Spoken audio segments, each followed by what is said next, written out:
ছেলেটা প্রায় তার বউয়ের মোবাইল এঙ্গেজ পায়। যখনই বলে তোমার মোবাইল ব্যস্ত পেলাম কেন, বউ বলে যে খালার সাথে কথা বলতেছি, মার সাথে কথা বলতেছি, বোনের সাথে কথা বলতেছি। সে প্রায় এঙ্গেজ পায়, বিরক্ত হয়।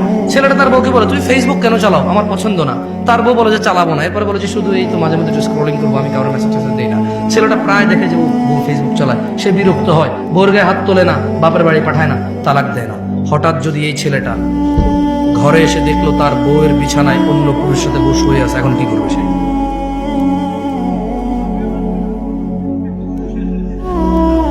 কেন রাগে মেরে ফেলবে কেন? কি ইসলাম বোঝে না? ও তো মুসলমান ছেলের কথা বলতেছি।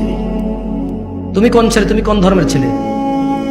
ইসলামে কোন মহিলা পুরুষ ধরা পড়ে গেলে মেরে ফেলার তোমার বিধান আছে? সরকার মারবে? কে মারবে? কে মারবে? বিবাহিত মহিলাকে পাথর মেরে মেরে রজম করবে কে? জেনাকারী। কে রজম করবে? কে রজম করবে? তুমি তো গায়ে হাত দিতে পারো না, তুমি ধর্ম বুঝো না। তো যটুক আছে ওটুক নিয়ে মস্করা করো, গজল গায়া গায়া। যটুক টুকটাক দেখা যায় ওটুক নিয়ে মস্করা করো, গজল গায়া, গান গায়া, সিনেমা নাটক করে, কৌতুক করে ধর্ম শিখাও। এখন সিনেমা করে দেখি তো, টেলিভিশনে আসে একটা ইসলামের শিক্ষা, কোরআন হাদিস দিয়ে আর হচ্ছে না, এবার নাটক করে শিখাইতে হবে। এই পর্যায়ে চলে গেছে। তুমি কেন মারবা? মেরে ফেলবা কেন? ওর বউ আরেকজনের সাথে শুয়ে আছে, তুমি মেরে ফেলবা কেন? তোমার বউ তোমার মেরে ফেলা বৈধতা আছে ওই মহিলাকে? বলে যে মেরে ফেলবার আগে ওকে তালাক দেওয়া বৈধতা আছে, ওকে বাপের বাড়ি পাঠাই দেওয়ার বৈধতা আছে, মুসলমান শাসকের হাতে তুলে দেওয়ার বৈধতা আছে। বিচার হোক, আর বিচার হবে কেন? বিবাহিত মহিলা জানা করলো কেন? বিবাহিত পুরুষ জানা করলো কেন? ওর বিচার হবে। ওকে পাথর মেরে মেরে ফেলতে হবে। কে মারবে? শাসক মারবে, পুলিশ। এই দেশে পুলিশ আছে না? অথবা কোনো বাহিনী তৈরি হবে, সরকার তৈরি করবে। কে তৈরি করবে?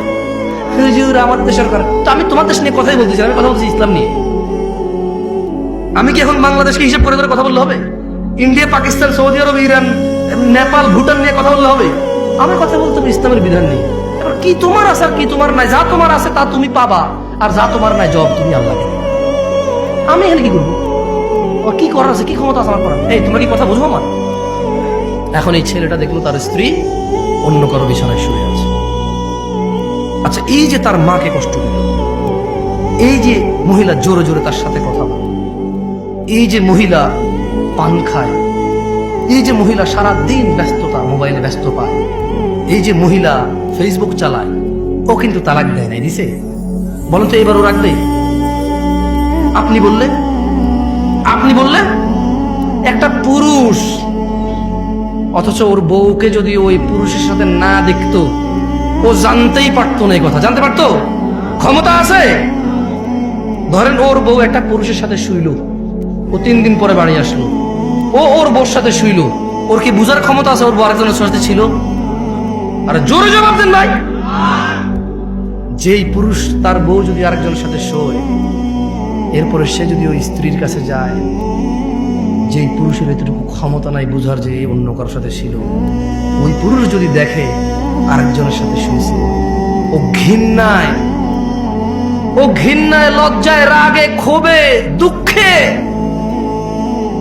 ওকে পুরো পৃথিবীর বিনিময় দিলেও বলবো যে বউ আমি রাখবো না ভাই।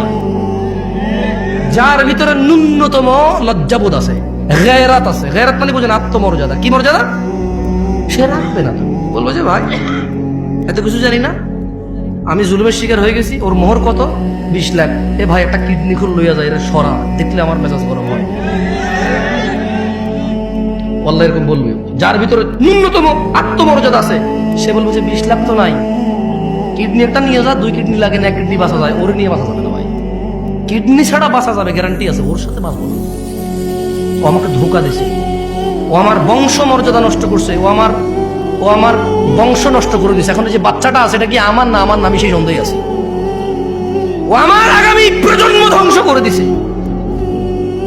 আমার আগামী প্রজন্মের যে বাতি আমার, সে বাতি আমার কিনা আমি জানি না। আমি এতটা দুঃখে আছি, এবং যে নিষ্পাপ সন্তানটা আছে ওর ঘর থেকে হয়েছে, ওকে বিদায় করে দেওয়ার পর ওই বাচ্চাটাকে দেখলে আমার ওর কথা মনে পড়বে, আর আমি সন্দেহে থাকবো এটা কি আমার বাচ্চা না অন্য কারো। ওকে সরাও, কিডনি নিয়ে যাও, ওকে সরাও, 1 কিডনি দিয়ে বাঁচা যায়। ও আমার আগামী প্রজন্ম ধ্বংস করে দিয়েছে, ও আমার বংশের বাতি শেষ করে দিয়েছে, ওকে সরাও। সেই জায়গায় শিরিক আল্লাহ কি হবে? অথচ তিনি জানে তিনি তোমাকে সৃষ্টি করেছে কোথায় থেকে? এক বিন্দু তুচ্ছ পানি থেকে, যেটা তোমার বাপের পাজরের হাড়ে ছিল, এই পিছনের হাড়ে ছিল যে পানিটা, ধাক্কা দিয়ে যে পানিটা বের হয়, যে পানিটা যে কারো হাতে লাগলে গোসল করতে হয়, এইভাবে ঘিন ঘিন করে টিস্যু দিয়ে মুছে ফেলবে।